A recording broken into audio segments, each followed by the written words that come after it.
네, 말씀 보도록 하겠습니다. 요한복음 강의 87탄이고요. 제목은 예수님의 장례라는 제목입니다. 요한복음 19장 38절에서 42절 말씀까지 보도록 하겠습니다. 요한복음 19장 38절에서 42절 말씀 같이 읽을게요. 아리마대 사람 요셉은 예수의 제자이나 유대인이 두려워 그것을 숨기더니 2일 후에 빌라도에게 예수의 시체를 가져가기를 구하매 빌라도가 허락하는지라. 이에 가서 예수의 시체를 가져가니라. 일찍이 예수께 밤에 찾아왔던 니고데모도 모략과 침향 섞은 것을 100리드라쯤 가지고 온지라. 이에 예수의 시체를 가져다가 유대인의 장례법대로 그 향품과 함께 세마포로 쌌더라. 예수께서 십자가에 못 박히신 곳에 동산이 있고 동산 안에 아직 사람을 장사한 일이 없는 새 무덤이 있는지라. 이날은 유대인의 준비일이요 또 무덤이 가까운 고로 예수를 거기 두니라. 아멘. 19장 30절 말씀에서 예수님이 이미 돌아가셨어요. 지금 돌아가신 이후의 이야기들을 우리 보고 있는 겁니다. 그래서 지지난주에는 예수님께서 돌아가셨고, 지난주에는 이제 시체가 되셔서 이제 창으로 찔림을 당하시죠. 창으로 찔림을 당해서 물과 피를 이렇게 쏟으셨어요. 그래서 예수님께서는 이 세상에서 존재가 사라지는 순간이에요. 그러니까 예수라는 존재가 어떻게 됐다고요? 사라졌어요. 물론 성령께서 함께 하시기 때문에 하나님은 무소부재하시죠. 예수 그리스도가 사라졌다 해도 이제 여전히 제자들과 함께 하시는 겁니다. 성령을 통해서 함께 하는 거예요. 그렇지만 이제 제자들과 함께 먹고 마시고 하는 일들은 이제 사라져 버린 거예요. 왜냐하면 죽음을 맞이하셨으니까. 그래서 예수님은 결국 죽음 가운데 들어가셨어요. 즉 존재가 사라지는 것. 이게 이제 죽음이잖아요. 존재가 사라지는 것. 현재를 살고 있는 이곳을 벗어나는 거예요. 우리의 영혼이 현재를 살고 있는 이곳을 벗어나는 것. 육체와 분리되어 벗어나는 것. 이게 죽음입니다. 그래서 앞으로 100년 안에 우리는 아이에서 노인까지 전부 육체와 영혼이 분리되는 일을 경험하실 거고요. 그 영혼은 이 땅에서 사라진다 아니면 여기서 구천을 떠돈다. 사라지는 거예요. 어디로 사라집니까? 하나님 계신 하나님 나라로 사라지는 거예요. 물론 저와 여러분이 사는 이 공간은 3차원의 공간이죠. 그래서 이 공간을 벗어난다는 의미를 이해하기가 어려워요. 3차원이니까 어려운 거예요. 즉 3차원에 살기 때문에 4차원, 5차원이 어렵습니다. 예를 들면 A4 용지에다가 동그라미를 그려놓고 거기에 동전 하나를 올려놨어요. 2차원에 살고 있는 사람들이 이 동전을 원 밖으로 빼내봐라. 그런데 원을 걸치지 말고 빼내봐라. 방법이 있을까요? 없어요. 근데 3차원에서는 어떻게 합니까? 집어서 옮기면 돼요. 근데 2차원에서는 방법이 없는 거예요. 이와 똑같습니다. 우리가 사는 이 세상은 3차원의 세상이기 때문에 4차원, 5차원의 세상을 아무리 설명해도 못 알아듣는 게 당연한 거예요. 그래서 지금도 많은 철학자들은 영혼이 떠난다는 게 무엇일까? 죽음이라는 게 무엇일까? 수천 년 동안 연구하고 생각하고 있어요. 여전히 답을 찾았을까요? 네, 답을 못 찾았어요. 죽으면 어떻게 되는가? 그냥 상상 속에 상상을 하는 거죠. 뭐 구천을 떠돈다. 뭐 아니면 다시 환생해서 다른 뭐 개나 소로 태어날 수도 있다. 뭐 이런 식으로 상상을 하는 겁니다. 그런데 성경이 말하는 죽음은 끝이 아니라고 해요. 끝나는 게 아니다. 시공간을 초월해서 4차원, 5차원 쪽인 어떤 공간으로, 어떤 시간으로 우리는 들어가게 된다는 거죠. 절대로 인간은 이 영혼이 무한한 존재이기 때문에 소멸되지 않아요. 소멸될 것 같지만 절대로 소멸되지 않습니다. 그러니 인간의 생명은 죽음이 끝이 아니고 더 복잡한 세상으로 들어가는 거예요. 이 땅은 겨우 4차원, 3차원의 세상인데 천국에 가면 차원이 이건 너무 많아가지고 오히려 더 복잡해요. 즉 믿는 자는 영원한 안식인 하나님의 나라로 들어가서 안식을 하는 거고, 믿지 않는 자는 영원한 마귀들의 세상에서 고통을 받게 되는 것입니다. 그러니까 천국이든 지옥이든 그곳은 이 세상보다 한 차원 더 높은 공간은 틀림이 없다는 거예요. 그러니 이 세상에 사는 것이 너무 머리가 복잡하다고 생각하시는 분 계세요? 너무 복잡해. 그래서 확 죽어버린 사람 있죠? 사는 게 너무 복잡해. 확 죽어버렸으면 좋겠어. 죽어버리면 낭패를 보는 거예요. 갔더니 더 복잡해. 갔더니 더 복잡해. 그래서 아무리 힘들어도 살아내셔야 되는 거예요. 갔더니 더 힘들어. 특히나 우리 성도라면 더더욱 죽음을 선택하는 것은 굉장히 어리석은 행동이라는 거죠. 결과적으로 우리가 이 세상과 작별하는 자연스러운 죽음은 헤어짐의 안녕이 아니라 만남의 안녕이라는 거예요. 만남의 안녕. 그러니 먼저 간다고 억울하게 생각하실 필요는 없어요. 먼저 간다고. 어차피 그 천국은요, 예수님의 첫 부활로 시작되는 나라예요. 우리는 다 동등하게 만난다는 거 아시죠? 우리는 다 동등하게 만납니다. 먼저 되고 나중 되고 없어요. 그러니까 아이고 내가 먼저 가서 너네들을 기다릴게, 이게 아닌 거예요. 기다리긴 뭘 기다려. 같이 만나는 건데. 왜냐하면 그 천국은 이 시간하고는 다르다는 거예요. 이 세상 시간하고는 달라요. 그래서 천국의 시작을 오늘 본문에서 예수님이 첫 부활로 보여주시는 과정을 지금 요한은 기록하고 있는 거예요. 그래서 천국에서 저와 여러분은 예수님의 부활하신 것처럼 우리도 부활하게 되는 겁니다. 그래서 물론 부활에 관한 것은 이제 20장에 들어가면 더 자세히 말씀을 하겠지만, 고린도전서 15장 20절을 한번 보겠습니다. 20절. 그러나 이제 그리스도께서 죽은 자 가운데서 다시 살아나사 잠자는 자들의 첫 열매가 되셨도다. 잠자는 자들의 첫 열매. 그러니까 3차원에 살고 있는 사람들에게 4차원으로 가는 첫 열매를 예수님 만드셨다라는 거예요. 그러니 죽음이 끝이 아니고 3차원이 끝이 아니고 4차원, 5차원의 존재가 계속 있다는 거예요. 다른 세상으로 들어간다는 거예요. 그러니까 성도가 가게 될 다른 세상은 예수 그리스도가 있는 곳, 하나님이 계신 곳, 그곳으로 가게 된다는 거예요. 그야말로 성도에게는 벅찬 일이죠. 너무도 벅찬 일이에요. 그래서 우리가 죽음을 맞이한다는 것은 시공간에서 자유하게 되는 거예요. 이 땅의 시공간. 자유한 그 공간으로 들어가는 것. 그래서 지금 본문에서 예수님이 죽으시고 이제 3일 후에 부활하시잖아요. 3일 동안 잠자고 계신 건가요? 3일 동안 어디 가고 계셔요? 뭐 어떤 분은 뭐 지옥에 내려갔다. 뭐 그런 분도 계신데 아닙니다. 우리가 볼 때는 예수님은 죽음 가운데 들어간 것으로 보이지만 예수님은 지금 하나님 우편에 가신 거예요. 하나님 우편에 가신 겁니다. 그래서 지난번 말씀드린 대로 예수님의 십자가 사건은 시공간을 초월하는 전 우주적 사건이다. 이렇게 말씀드린 거예요. 그래서 이미 말씀드렸지만 구약의 말씀이 있고 그 말씀을 예수님이 열심히 성취해 가는 게 아니에요. 그러니까 이 순서를 잘못 우리가 오해하면 구약이 먼저 있고 예수님이 그거 이렇게 열심히 숙지해가지고 이것도 해야 되고 저것도 해야 되고 이렇게 해서 하신 게 아니라 예수님이 먼저 십자가에 이루시고 구약의 성도들이 그 십자가를 바라보면서 선지서를 쓴 거예요. 앞으로 일어날 일에 대한 어떤 것들을 쓴 거죠. 근데 이건 단순한 그냥 무당이 점치는 수준이 아니라 완성된 계시를 보고 그 계시를 기록한 거예요. 여러분, 계시는 앞으로 될 일에 대한 이야기입니까? 아니면 될지 안 될지 잘 모르는 거를 계시합니까? 될 일을 계시하는 거예요. 그럼 성경이 특별 계시라고 한다면 특별 계시는 뭐다? 예수님이 성취하신 그 완전한 사건, 실제로 존재했던 그 사건을 보고 기록한 거예요. 그러면 시간상 안 맞잖아요.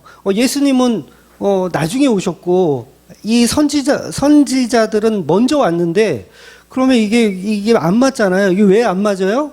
우리가 사는 이 시공간의 한계예요, 이게. 근데 4차원, 5차원의 공간에서는 이게 가능하다는 거예요. 그래서 이미 완성된 십자가의 사건을 이 선지자들이 성령의 감동으로 인해서 자기들이 그걸 다 자기 능력으로 본 게 아니에요. 성령께서 보여주시는 거예요. 성령께서 보여주시는 거. 즉 여러분이 좋아하는 그 영화나 소설을 보면 복선이라는 거 아시죠? 복선. 앞으로 일어날 사건에 대해서 상황을 미리 암시적으로 보여주면서 서사적인 어떤 그런 더 임팩트를 주기 위한 어떤 그런 장치가 이제 복선이에요. 그런데 그 복선은 결과 모르면 만들 수 있어요? 없어요? 없어요. 복선은 반드시 나중에 일어날 결과를 알아야 복선을 까는 거예요. 복선을 먼저 깔고 그거의 결과를 맞히는 감독은 없어요, 이 세상에. 결과가 존재하면 그 존재를 보고 복선은 나중에 만들어 가는 거예요.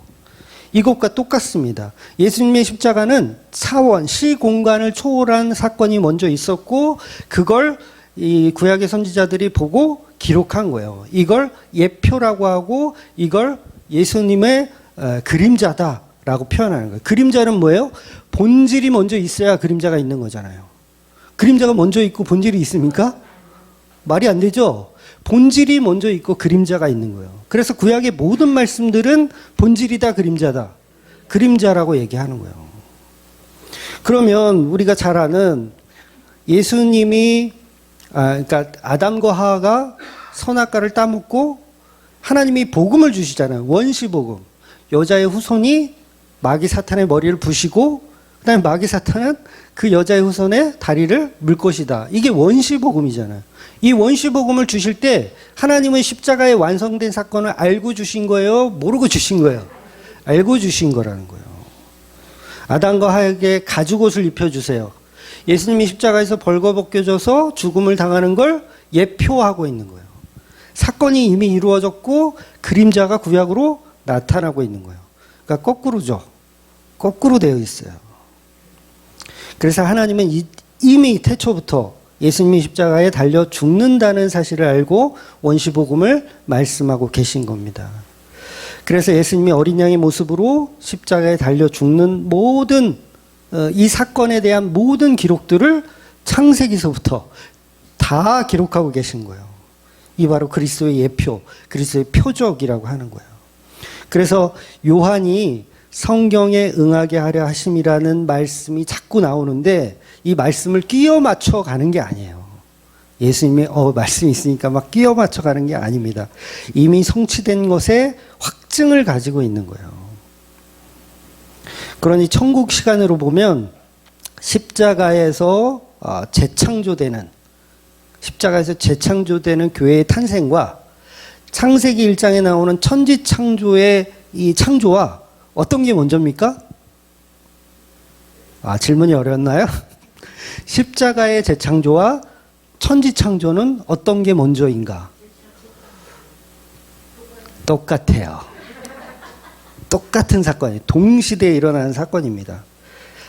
그래서 아담 먼저, 누구 먼저 이게 아닌 거예요. 그래서 아담을 창조하실 때 그 아담의 허리 속에 누가 있었어요? 우리가 있었잖아요. 하와도 있었죠. 맞죠?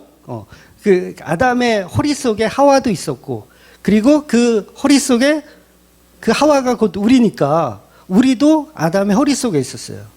그러면 우리의 창조는 언제 일어난 거예요? 여러분이 태어난 날 1955년 56년 그날 창조 때 일어난 거예요. 우리의 창조가. 그래서 모든 천국의 시간도 동시대에 일어났다는 거예요. 그래서 예수님도 5장 39절에 보면 너희가 성경에서 영생을 얻은 줄 생각하고 성경을 연구하거니와 이 성경은 곧 나에 대하여 증언하는 것이라 이렇게 말씀하고 있어요. 그러니까 구약의 모든 성경들이 다 예수를 증언하는 거예요. 그러면 예수가 먼저 있어야 되는 거잖아요. 예수님은 뭐예요? 이분은 창조되신 분이 아니에요. 원래 계신 신이세요. 하나님과 동일한 삼위일체 하나님이세요. 그 하나님에 대한 이야기를 기록하고 있는 거예요. 성자 하나님에 대한 이야기를 기록하고 있는 거. 그래서 예수님을 증언하는 게 바로 성경의 말씀들이라는 거예요. 그러니 누가복음 24장 27절의 말씀에 보면 이에 모세와 모든 선지자의 글로 시작하여 모든 성경에 쓴 바 자기 예수님에 관해서 자세히 설명하시느라 이렇게 표현하고 있는 거예요. 구약의 모세의 글과 모든 선지자의 글, 시편의 말씀들이 성령의 감동으로 인해서 이미 이루어진 십자가를 기록하고 있다는 거예요. 우리가 잘 아는 이사야서 53장 있잖아요. 한번 읽어드릴게요. 53장 4절 5절. 그는 실로 우리의 질고를 지고 우리의 슬픔을 당하였거늘 우리는 생각하기를 그는 징벌을 받아 하나님께 맞으며 고난을 당한다 하였노라. 그가 찔림은 우리의 허물 때문이요 그가 상함은 우리의 죄악 때문이라. 그가 징계를 받음으로 우리는 평화를 누리고 그가 채찍에 맞음으로 우리를 나음을 받았도다. 이거 누구 이야기예요? 예수님 이야기죠. 예수님이 십자가 고난을 말하는 것인데 이사야는 성령의 은혜로 이미 그 십자가 사건을 기록하고 있더라는 거예요. 이걸 증언이라고 하는 거예요. 여러분 증언은 본 거를 얘기하잖아요. 구약의 모든 성경들은 증언이라고 얘기하잖아요. 그러면 시 공간을 초월한 어떤 것들을 보고 기록했던 얘기가 되는 거예요. 그러니까 이미 십자가의 이 역사는 인간의 역사 시간과 무관하게 완성된 계시로 보여지고 있는 거예요. 엄청 놀랍지 않아요? 네, 엄청 놀랍죠. 네, 유도하는 것 같아요. 그래서 성경에서 하나님도 예수님도 나는 처음과 나중이다. 나는 알파와 오메가다. 시작과 끝이다. 이렇게 말씀하시는 거예요. 결국 교회의 창조는 공간과 시간을 초월하는 창조였군요. 찬양이 절로 나와야 돼요. 그래야 정상입니다. 그런데 현실적으로 보면 아니 이게 어떻게 가능하냐고. 우리는 우리의 시 공간에 갇혀서 이걸 이해를 못하는 거예요. 그러니까 성령의 은혜가 필요한 겁니다. 그러니 성경은 이미 예수님의 십자가가 모든 것 위에 있다라고 얘기하는 거예요. 모든 것 위에 있다. 그러니 천국의 시간은 흐르는 개념이 아니라 거기 있는 개념이에요. 차원이 다른 세상. 그래서 지난주에 우리 개 권사님이 그런 질문을 주셨어요. 정말 좋은 질문을 주셨는데 그럼 천국이 이미 완성되어 있느냐? 이렇게 질문하시더라고요. 그래서 제가 그렇다 그랬어요. 이미 완성되어 있다. 천국은 이미 완성되어 있어요. 저와 여러분이요, 천국을 살고 있는 겁니다. 살고 있어요. 그런데 이게 너무 어려운데, 어려운 얘기처럼 들리지만 굉장한 또 감동이 있는 거예요. 그래서 하나님의 성취는 즉시 일어나요. 즉시. 여러분, 이 땅에서 하나님이 6일 창조를 하셨잖아요. 왜 번거롭게 6일 창조를 하셨을까요? 하나님 능력이 없어서, 아이고, 힘들어. 하루에 이 지구도 만들고 빛도 만들고 그랬더니 너무 힘들어. 하루는 쉬자. 다음날 이런 식으로 해가지고 6일이 걸린 건가요? 그러면 하나님이 하루에 이 모든 것을 다 6일이 아니라 하루에 다 창조하실 수 있으신 분인가요? 그렇죠. 그런데 왜 6일 걸렸어요? 예수님을 나타내기 위해서. 정확했어요. 예수님을 나타내기 위해서 6일이 걸린 거예요. 그래서 하나님은 일시에 모든 것을 이루실 수 있는 분이지만 예수를 드러내기 위한 거예요.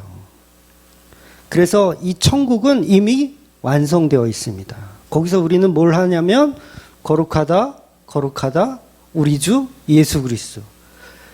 예수 그리스도 우리에게 보내주신 하나님이요, 거룩하다, 거룩하다 이렇게 찬양하는 거예요. 옹기종기 모여 앉았어. 그래서 어린 양 대신 그 예수, 우리 신랑 대신 예수를 찬양하는 거예요. 그래서 예수님이 숨지시기도 전에, 아직 죽으시기도 전에 뭘 말씀하세요? 다 이루었다. 아직 안 죽으셨는데, 아니 예수님 아직 안 죽으셨잖아요. 죽어야 다 이루었다 아닌가요? 이게 아니라 이미 다 이루신 거예요. 태초의 이루심을 십자가에서 선포하고 계신 거예요. 그래서 권사님이 이런 질문도 하셨어요. 그럼 우리의 영혼이 천국에 지금 있고 여기에도 지금 있고 대체 어떻게 된 거냐? 여러분 천국에 있습니까? 우리의 영혼이? 애매하죠? 답하기가? 자, 천국에 있습니다. 이 땅에서도 있고요.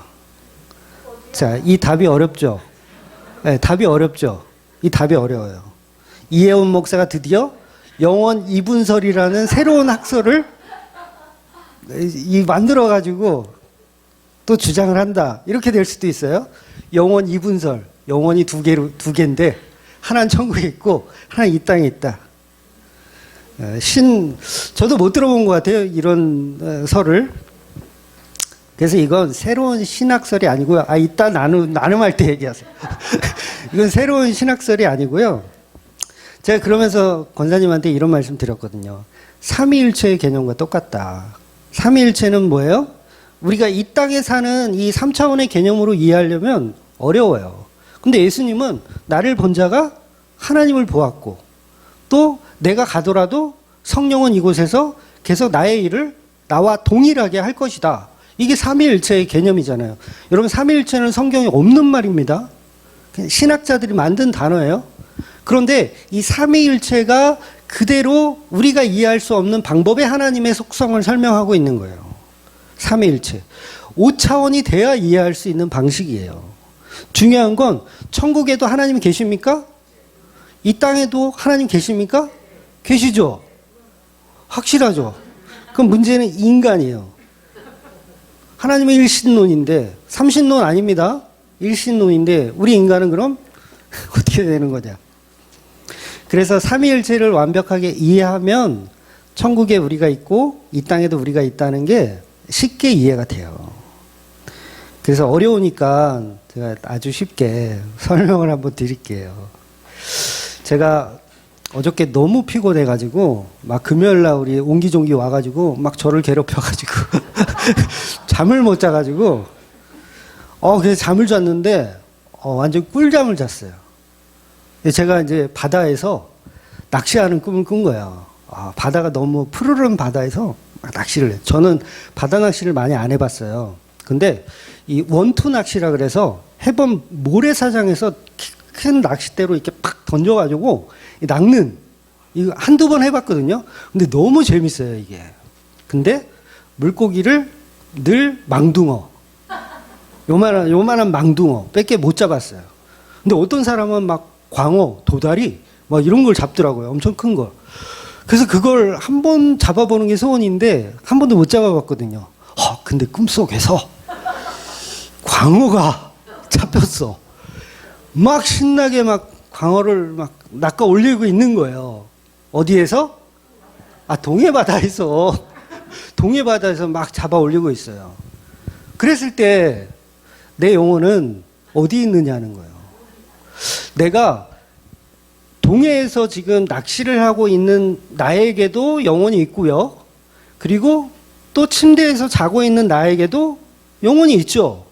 영혼이 두 개가 아니에요. 하나인데 꿈속에서는 지금 동해에서 바다에서 낚시를 하고 있는 내 영혼. 그리고 또 하나는 집에서 자고 있는 내 영혼. 이 두 개예요? 하나예요? 하나이면서 두 개인 거죠. 이인일체라고 해야 되나? 뭐예요? 분리가 가능해요. 이게 왜 가능합니까? 시 공간이 달라지기 때문에 그래요. 시 공간이 달라지기 때문에. 여러분, 천국은 우리와 시간과 우리의 공간으로 사는 곳이 아니에요. 그러니까 그게 가능한 것입니다. 즉 영혼이 두 개가 아니라 동해 바다에서도 있고 침대에서도 존재하는 것. 시공간을 초월하면 그게 가능하다는 거죠. 그러니 이런 개념 속에서 이 땅의 삶을 사는 우리는 천국의 개념을 이해하기가 어려운 거예요. 그런데 중요한 것은 이 땅은요, 꿈꾸고 있는 거예요. 이 땅이 꿈꾸고 있는 거예요.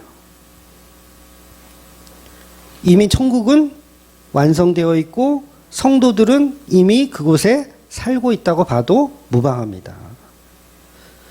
예수님이 그러시잖아요. 요한복음 8장에 보면 하나님이 나를 혼자 두신 적이 없다. 이런 말씀하세요. 하나님 나를 혼자 두신 적이 없다. 그럼 뭐예요? 지금 예수님은요, 꿈을 꾸고 있는 거와 마찬가지인 거예요. 이 세상에 오셨다는 거. 늘 하나님은 예수님 옆에 계신 거예요. 물론 그 시공간을 초월해서 이 땅에서도 하나님이 계시죠. 성령을 통해서 계시는 거예요. 그래서 우리에게도 예수님 말씀하시잖아요. 내가 너희와 항상 함께 있으리라. 예수님 영혼은 하나인데 천국에 하나님 우편에 아까 올라가셨는데 뭘 우리를 같이 어떻게 있다는 거야.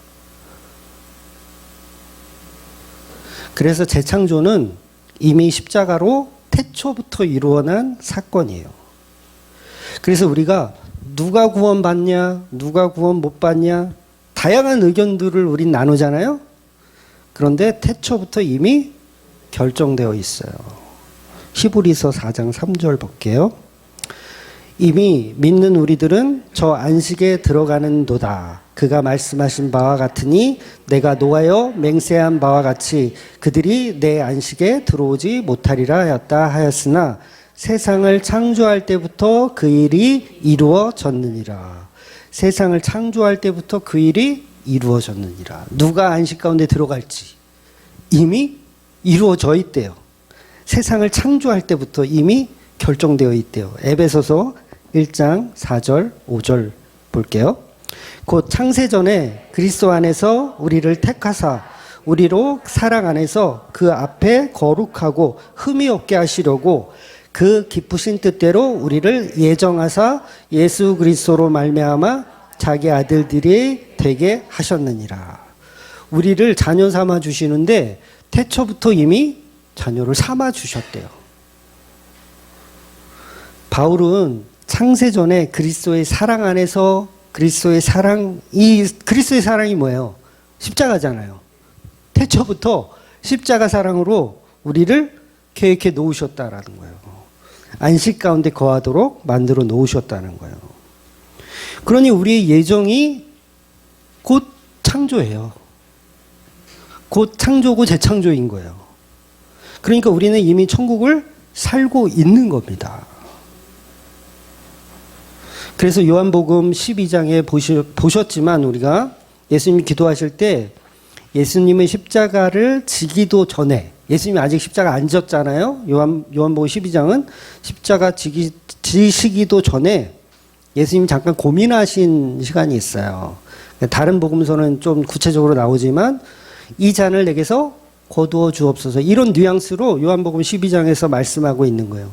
하나님은 그런데 아직 십자가를 지지 않은 예수에게 뭐라고 말씀하시냐면 너는 이미 영광되었다. 아직 십자가 안 줬는데 이미 영광되었다. 12장 28절 볼게요. 아버지여 아버지의 이름을 영광스럽게 하옵소서 하시니 이에 하늘에서 소리가 나서 이르되 내가 이미 영광스럽게 하였고 또다시 영광스럽게 하리라 하시니라. 십자가도 안 줬는데 이미 하나님은 영광 다 받으셨대요. 예수님의 십자가를 이미 받으셨대요. 아직 지금 고민하고 있는데 이 아들은. 그러니까 뭐예요? 묵식 속에 일어난 사건을 하나님만 알고 계신 거예요. 결국 뭐냐면 이미 천국은 이루어져 있는 세상이라는 거예요. 저와 여러분 이 땅에서 잠시 신부 수업하고 있는 거예요. 뭐 이게 비유가 좀 그렇지만 여러분 죽잖아요. 우리 딱 죽잖아요. 그럼 천국에서 아마 VR 같은 거 이런 거 쓰고 있다가 뺄지도 몰라요. 너무 좀 상상력이 있습니다. 오해는 하지 마세요. VR 뺄지도 모른다는 거예요. 왜냐하면 우리의 본질은 천국에 있는 거지 여기는 허상이에요, 사실. 그래서 야고보서에서 뭐라 그래요? 우리 인간은 안개와 같다. 안개가 뭐예요? 존재가 없는 거예요. 뭔가 있는 듯 보여. 뭐 나무 같은 게 지나가기도 하고 막 이렇게 있어. 그런데 안개와 같다고 얘기하잖아요.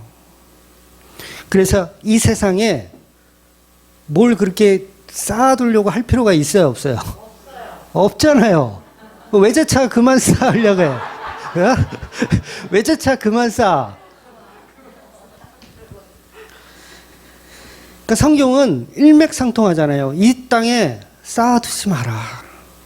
권력 가지려고 고집 꼭대기 올라가서 뭐 명예, 뭐 돈, 그거 쌓을 필요가 없다. 아니 동해 바다에서 열심히 우럭을 한 30마리 잡았는데 여보 일어나. 그랬더니 30마리가 다 어떻게 됩니까? 다 없어지는 거야. 트럭으로 잡는 꿈을 꿨는데 광어, 도다리, 야, 잠에서 깨면 내 영혼은 공허한 거죠. 그래서 바울이 그러잖아요. 오호라 나는 공고한 사람이로다. 이 사망의 몸에서 누가 나를 건져주랴. 그러니까 우리가 사도 바울이 권력 가지려고, 명예 가지려고, 돈 가지려고 그렇게 열심히 수고했더니 뭘 본 거예요? 하늘 3층전을 봤어. 4차원, 5차원을 본 거야. 그랬더니 이 땅은 이게 가짜구나. 진짜는 거기 있어. 거기서 뭘 봤을까요? 뭐 성경은 구체적으로 얘기하지 않지만 거기서 모든 것을 본 거예요. 앞으로 일어날 모든 일까지 다 본 거예요. 사도 요한은 더 봤죠. 요한 계시록을 기록했으니까 모든 결정을 다 본 거예요. 물론 이 말씀이 이 세상을 그냥 염세적으로 살란 말씀 아니에요. 꿈이라며, 사람도 죽여보고, 꿈인데 할 거 다 해보지 뭐. 이렇게 살라는 얘기가 아니라 이 땅에서는 최선을 다해서 사셔야 돼요. 그런데 성도의 목적은 이 땅이 아니라 예수님이 계신 곳에 소망을 두어야 한다는 거죠. 이스라엘 백성에게 광야가 빛나는 이유, 하나님의 임재가 있기 때문이에요. 광야가 빛나는 건 하나님의 함께 하심이 있기 때문입니다. 우리의 삶도 헛되지만 예수 그리스도가 함께 하실 때 여기는 빛나는 곳이에요. 그러니까 이 땅이 곧 천국인 거예요. 잘 이해하셔야 돼요. 천국이 저기라 그랬다가 또 여기라 그랬다가. 여러분, 사두개인이 왜 이단이죠? 사두개인? 부활을 안 믿어요. 왜 안 믿을까요? 이 땅이 너무 좋아. 외제차 막 3대씩 있고, 응? 권력 있고, 명예 있고, 돈 있고, 천국 가고 싶을까요? 안 가고 싶어요. 그냥 여기가 좋사오니. 사두개인들이에요. 그래 부활을 안 믿는 거예요. 이 땅이 더 좋은데. 신천지. 그게 뭐예요? 이 땅이 새롭게 신천지가 된다. 이거잖아요. 사두개인하고 똑같은 거죠. 그런데 성경은 반대로 얘기한단 말이에요. 이 땅에 금은보화를 쌓아두지 말아라 라고 얘기해요. 어디에 쌓으라 그래요? 천국에 쌓으라 그래요. 야, 헌금 많이 하라는 얘기구나. 또 이렇게 오해하잖아. 나는 이미 예수를 통한 그 은혜를 알기 때문에 나는 천국 백성입니다. 그걸 소망으로 두고 살란 얘기예요. 그게 천국의 상급을 쌓는 거예요. 누가복음 12장 19절 21절까지 한번 볼게요. 또 내가 내 영혼에게 이르되 영혼아 여러 해 쓸 물건을 많이 쌓아두었으니 평안히 쉬고 먹고 마시고 즐거워하자 하리라 하되 하나님은 이르되 어리석은 자여 오늘 밤에 내 영혼을 도로 찾으시니 그러면 내가 준비한 것이 누구의 것이 되겠느냐 하셨으니 자기를 위하여 재물을 쌓아두고 하나님께 대하여 부요하지 못한 자가 이와 같으니라. 어리석은 거잖아요. 이 땅에서 막 더 가지려고 하고 더 높아지려고 하고 이게 어리석다는 거예요. 그러니 성도는 시공간을 초월한 그 예수님을 믿어야 된다는 거예요. 그래서 성도의 창조는 전적으로 예수 그리스도의 은혜일 뿐이지 우리가 이 땅에 살면서 천국 가는 시험을 보는 게 아닙니다. 내가 잘하면 천국 가고 내가 못하면 지옥 가고 이런 시험을 보는 장소가 아니에요. 그곳은 이미 정해진 예수님의 신부들만 가는 곳이에요. 그 신부들이 이 땅에서 신부 수업을 하고 있는 거예요. 아마 숫자는 작을 것으로 예상됩니다. 그래서 인간의 모든 역사가 전부 예수 그리스도의 십자가로만 표준되어져야 해요. 그래서 예수님의 십자가가 곧 전 우주적인 종말이에요. 예수님이 십자가에 죽으시니까 어떤 일이 벌어져요? 성전 휘장이 갈라지고, 이건 하나님의 그 만남, 임재의 공간이 이제 바뀌었다는 얘기예요. 예수님이 곧 길이요 진리요 생명이니, 예수님이 길이라는 거예요. 성전의 휘장이 길이 아니라, 구약에서는 성전 휘장을 거치고 그 안에 들어가야 하나님을 만나잖아요. 그런데 성전이 휘장이 찢어졌기 때문에 이제 그 길은 예수님으로 바뀐 거예요. 이제 모든 시공간이 예수에게 흡수 통일됐어요. 이제 예수님만이 길입니다. 그래서 사실상 지구는 묵시의 시간 속에서 십자가로 끝난 거예요. 지구가 끝났다고요. 십자가로 묵시의 시간 속에서 지구가 끝났어요. 하나님 더 이상 지구에서 인간을 만나주지 않아요. 즉 예수님만이 우리의 새로운 지구예요. 예수님이 우리 지구입니다. 여러분, 지구를 지키기 위해서 막 환경운동하고 막 이렇게 하죠. 뭐 이거 좋은 거예요? 나쁜 건 아니지만, 그런데 우리의 지구는 예수님이라는 거예요. 예수님만이 새로운 창조주이시며 새로운 에덴 동산의 주인이신 거예요. 에덴 동산, 성막, 이게 다 뭐예요? 다 예수님의 몸을 상징하는 거예요. 여러분, 에덴 동산이 성막을 상징하는 거 아시죠? 에덴 동산, 너희가 여기서 거하며 생육하고 번성해라. 내가 너희들을 만나주겠다. 이거잖아요. 이게 성막이에요. 생육하고 번성하는 거. 그러니까 예수님이 나의 전 우주죠. 예수님만이 나의 전 우주인 거예요. 그래서 이 세상은 결국 끝났다는 뜻으로 예수님 돌아가실 때 지진이 일어나요. 지진이 왜 일어나요? 괜히 왜 일어나? 지구가 끝났다는 얘기예요. 무덤 속에 잠자던 자들이 일어나요. 끝났다는 거예요. 이제 지구가 끝났으니 잠자던 자들 빨리 가야잖아요. 그걸 시각적으로 보여주는 거예요. 지구의 종말이에요. 십자가를 통한 지구의 종말. 즉 요한계시록 12장에 보면 여자가 해산의 고통으로 애를 낳아요. 해산의 고통으로 양수가 터지고 피를 쏟아요. 그러니까 물을 쏟고 피를 쏟는 거예요. 그러니까 우리 카페에 그 이재다 청년 글 쓰신 거 보셨어요? 너무 잘 써가지고 추천하는 거예요. 참고하시고. 그래서 요한계시록 12장에 말하고 싶은 것은 예수님이 물과 피를 해산의 고통으로 물과 피를 쏟아서 애를 낳았잖아요. 그러면 우리 지난주에 본문에서 창으로 찔린 예수님이 물과 피를 쏟아서 누구를 낳는 거예요? 교회를 낳는 거예요. 예수님이 교회를 창조하고 계신 거예요.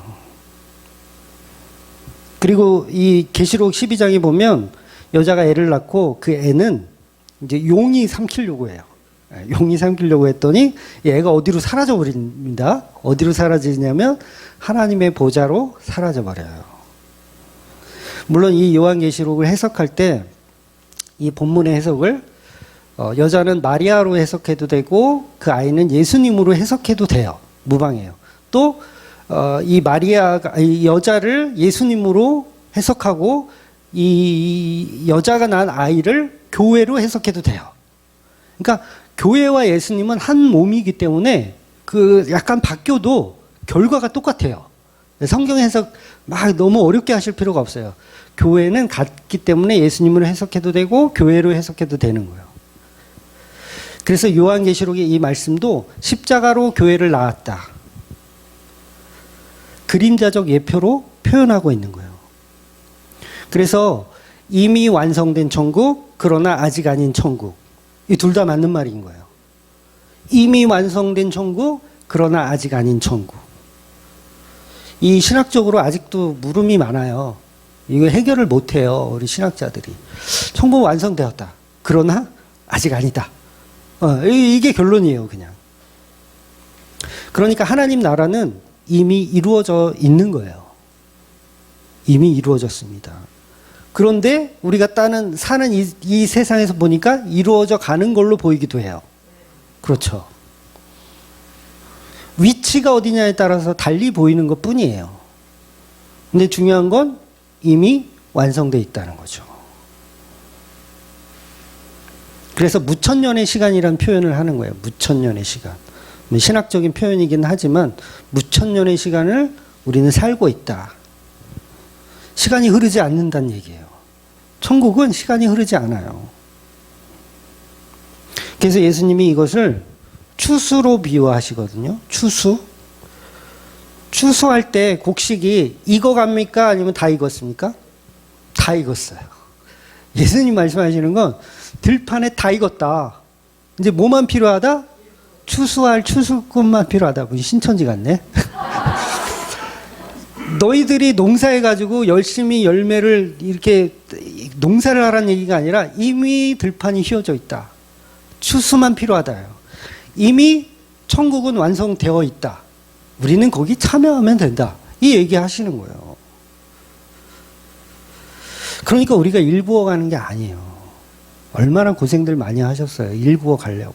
아이고, 지금도 일부어 가시려고 하십니까? 그래서 이 세상은 전부 허상이에요. 100년 후면 나라는 존재가 없어지죠. 허상 맞잖아. 100년 후면 없어지는데. 그래서 제가 믿음이 좀 있으신 분들한테는 그런 얘기 개인적으로 드리잖아요. 썩어질 것에 대한 간구하지 마세요. 아무한테나 그렇게 얘기하진 않아요. 동네 아줌마 교회 처음 왔는데 썩어질 것들에 대해서는 기도하지 마세요. 막 자기는 막 남편을 위해서 자식을 위해서 막 기도하는 썩어질 것들. 그러니까 믿음이 어느 정도 있으신 분들, 복음을 이해하는 분들한테는 썩어질 것들에 대한 간구하실 필요 없다고 말씀드리는 거예요. 그러니까 유치원생은 반찬 투정할 수 있잖아요. 근데 어느 정도 고등학생 됐는데 미역국을 안 먹어? 그러면 이제 혼나는 거지. 우리 아들이 그랬다는 얘기예요.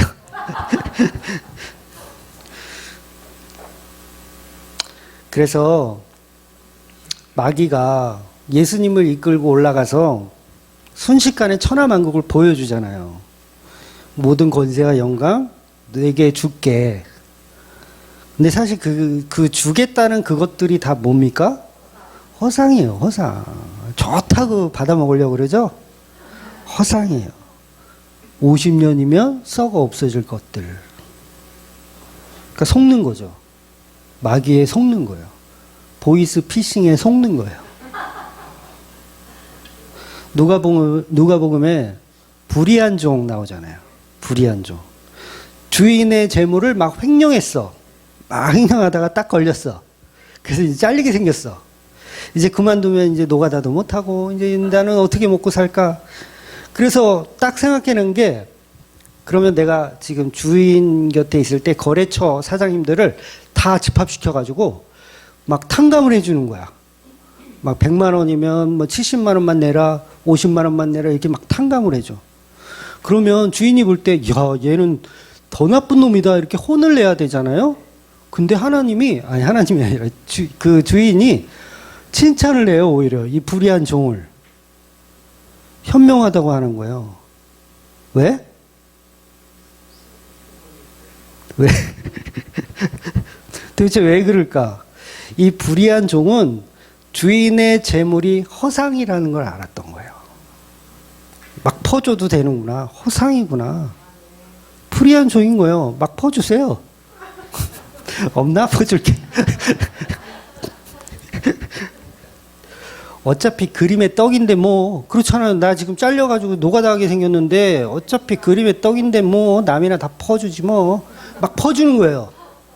그럼 이건 윤리도덕적으로 보면 이상한데 하나님이 볼 때는 이놈이 내가 가진 이 재상이 허상임을 알고 있네? 깜짝 놀래가지고 칭찬하는 거예요. 놀랍잖아요. 칭찬하네. 그러니까 이거는 3차원에서는 이해를 못해요.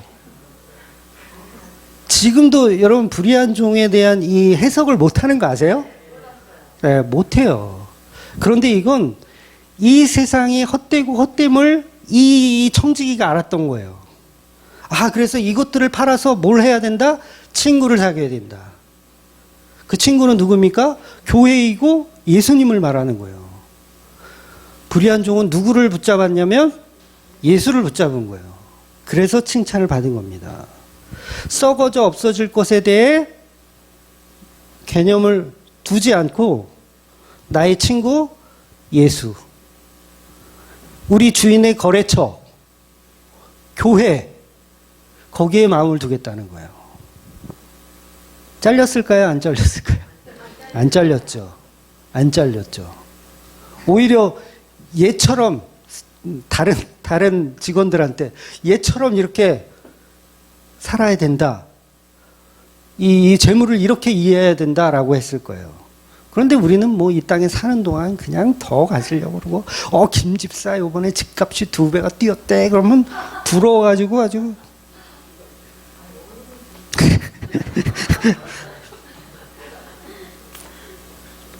그러니 오늘 본문에서 예수님의 장례식은 교회들이 태어나는 과정을 시작하는 거예요. 교회가 태어나는 과정. 그래서 천지창조에서 남자와 여자를 에덴 동산에 두었고요. 그 에덴 동산은 하나님의 임재가 있는 교회들의 장소예요.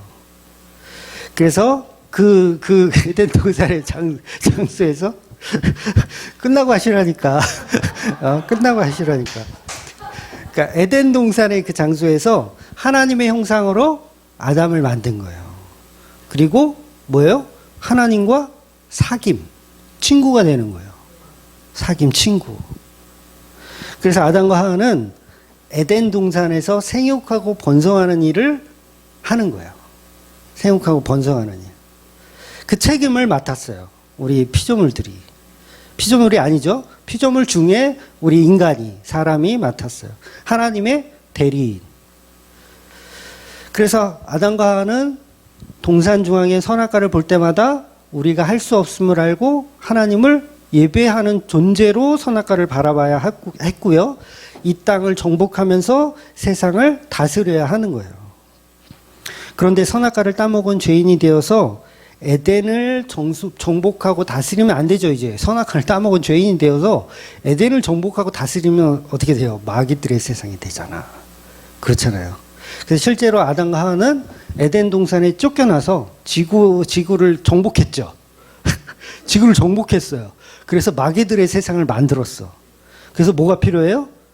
노아의 홍수가 필요한 거예요. 노아의 홍수로 싹 쓸어버렸어요. 그리고 또 생육하고 번성해. 그런데 또 복음을 잃어버려요. 그래서 뭘 합니까? 바벨탑을 쌓잖아요. 바벨탑을 열심히 쌓아. 그러니까 하나님이 이번에는 언어를 흩어버리는 거예요. 그래서 교회가 타락하면요, 언어가 달라집니다. 잘 이해하셔야 돼요. 교회가 타락하면 언어가 달라져요. 도대체 목사가 무슨 얘기를 하는지 알아들을 수가 없어. 언어가 달라지는 거예요. 그 교회를 나가는 거죠. 목사도 마찬가지예요. 알아듣질 못해. 그만둬야지 뭐. 똑같은 거예요. 언어가 달라져요. 알아듣지 못해. 근데 언어가 딱 통하면 뭡니까? 주거니 받거니 날이 새는 줄을 몰라요. 도대체 집에를 안 가.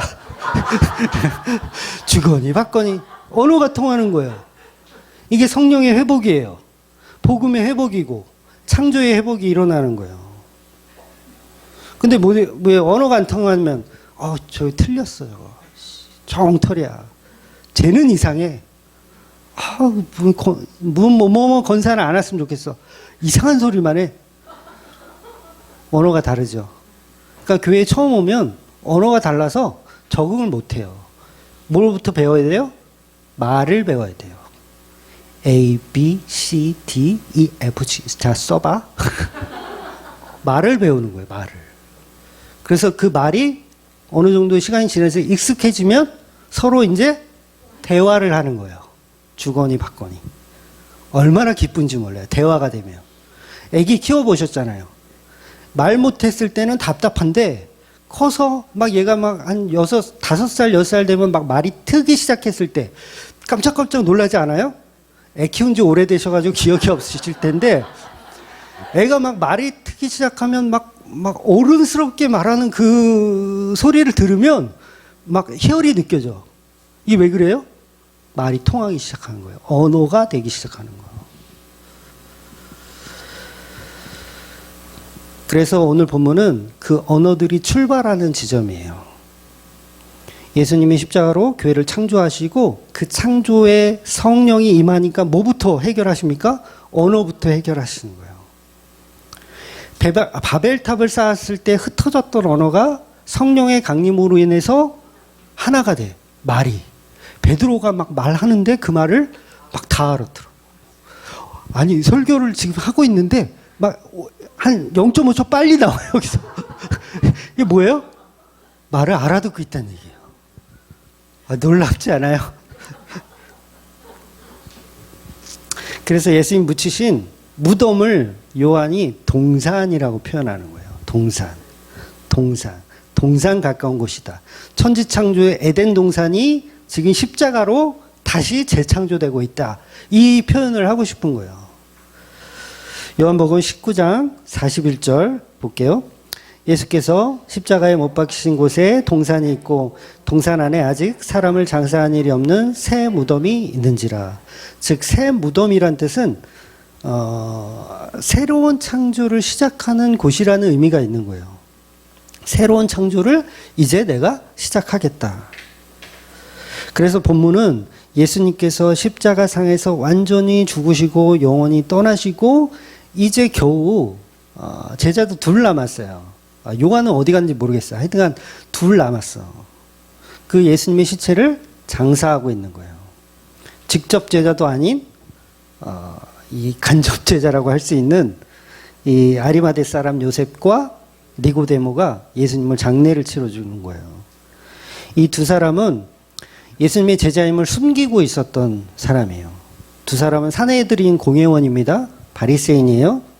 숨기고 있어요. 발각되면 출교당해요. 지금까지 쌓았던 돈, 명예, 권력이 다 땅바닥에 떨어지는 일이에요.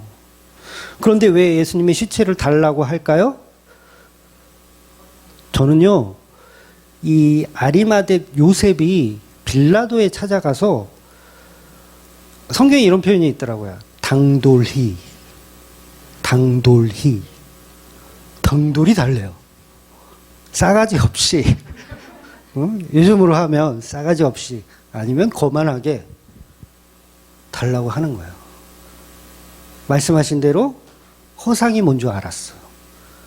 내가 여태까지 쌓아온 바리새인으로서의 업적들, 주일 성수, 11조, 뭐 별의별 거 다 해놨을 거 아니에요. 그게 허상임을 알았던 거예요. 그래서 당돌이 빌라도에게 예수님의 시체 달라. 물론 이 빌라도가 이 니고데모가 또 아리마대 요셉이 예수님의 부활을 염두한 건 아니에요. 그 믿음까지는 아직 아니에요. 다만 그분이 하나님의 아들이심을 믿게 된 거예요. 그러니까 백부장도 그러잖아요. 저분이 진정 하나님의 아들이셨구나. 이 고백과 동일하게 아리마대 요셉도 그 믿음이 있었던 거예요. 그래서 당돌이 달라고 해요. 내 권력과 명예와 돈과 바꾸는 거예요. 바꾸는 겁니다. 이거 쉬운 게 아니에요. 출교될 일이에요, 이건. 예수 죽여서 딱 마무리 딱 시켰는데 이것들이 둘이서 이 첩자질을 하고 있으면, 그래서 이 둘은 예수님을 왕처럼 장례식을 치르는 거예요. 평민으로 치르는 게 아니라 이분은 정말 우리의 왕이셨군요. 이분은 정말 하나님의 아들이셨군요. 이걸 지금 장례를 치르는 거예요. 그래서 니고데모가 가지고 와요. 모략과 침향을 100리드쯤 가져온다 그래요. 이게 대략 한 35kg 정도 되는, 이거 진짜 성인 남자가 들기에도 무거운 양을 지금 들고 오는 거예요. 왕들이나 했던 이 장례를 치르는 거예요. 그래서 40절 보면 이에 예수의 시체를 가져다가 유대인의 장로법대로 그 향품과 함께 세마포로 쌌더라. 이거는 그냥 평범한 게 아니라 정말 왕으로 모시는 거예요. 다른 제자들은 도망가기 바빠요. 믿음이 오히려 없어. 왜? 허상임을 아직 깨닫지 못했어요. 예수님이 죽는 그날 밤에도 마지막 만찬 때에도 싸운 거 아시잖아요. 내가 우편이야, 내가 좌편이야, 무슨 소리야, 내가 그 자리지. 싸우고 있었어요. 허상인데 허상을 더 갖겠다고. 그 우럭 잡은 거 그거, 응? 그 도다리 잡은 거 그거, 광어 잡은 거 그거 더 갖겠다고. 싸우고 있는 거예요.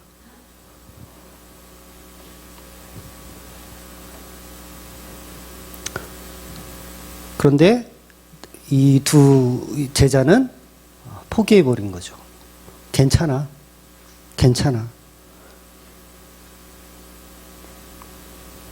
구약에 보면 야곱의 아들 요셉이 형들의 손에 죽임을 당할 뻔하죠. 죽임을 당할 뻔해요. 그래서 애굽으로 팔려갑니다.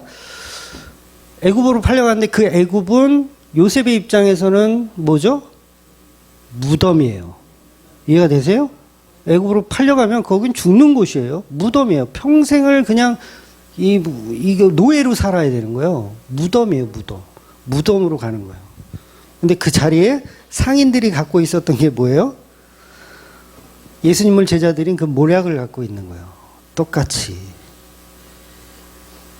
향품과 유향과 모략을 싣고 가는 상인들에게 요셉이 팔려가는 거예요.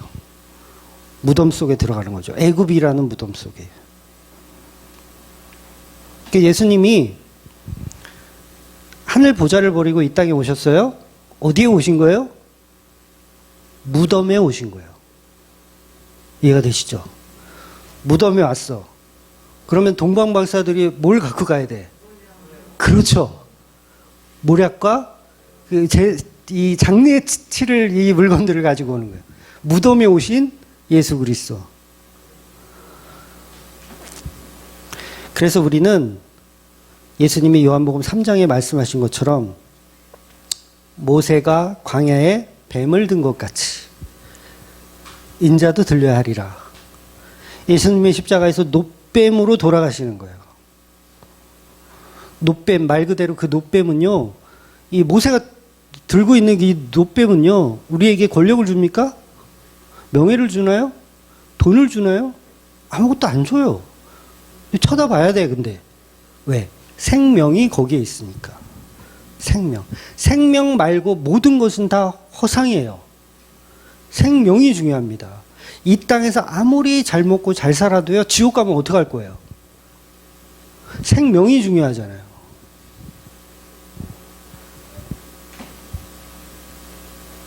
그래서 저와 여러분은 무엇 때문에 장대를 쳐다봐야 하냐면 생명 때문에 장대를 쳐다봐야 한다는 거예요. 돈 많이 벌려고 쳐다보는 게 아니라 불뱀에 물려서 죽어가고 있는데 돈 타령하고 있으면 되겠냐고요.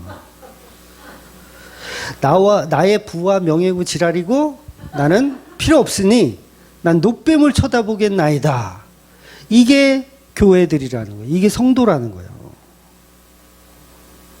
그 놋뱀을 쳐다봤을 때 세상 어디에도 줄 수 없는 평안이 성도 안에 들어오는 거예요. 돈과도 바꿀 수 없고 명예와도 바꿀 수 없고 권력과도 바꿀 수 없는 그거. 이거를 나눠야 되는데.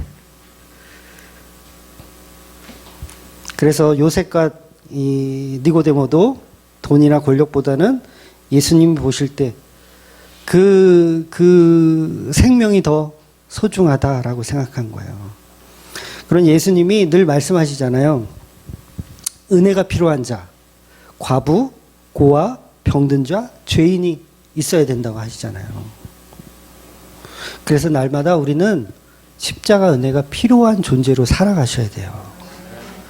그래서 십자가만 자랑하고 그 십자가만 즐거워하는 저와 여러분이 되시기를 주의 이름으로 축원드리겠습니다. 아멘. 기도하겠습니다.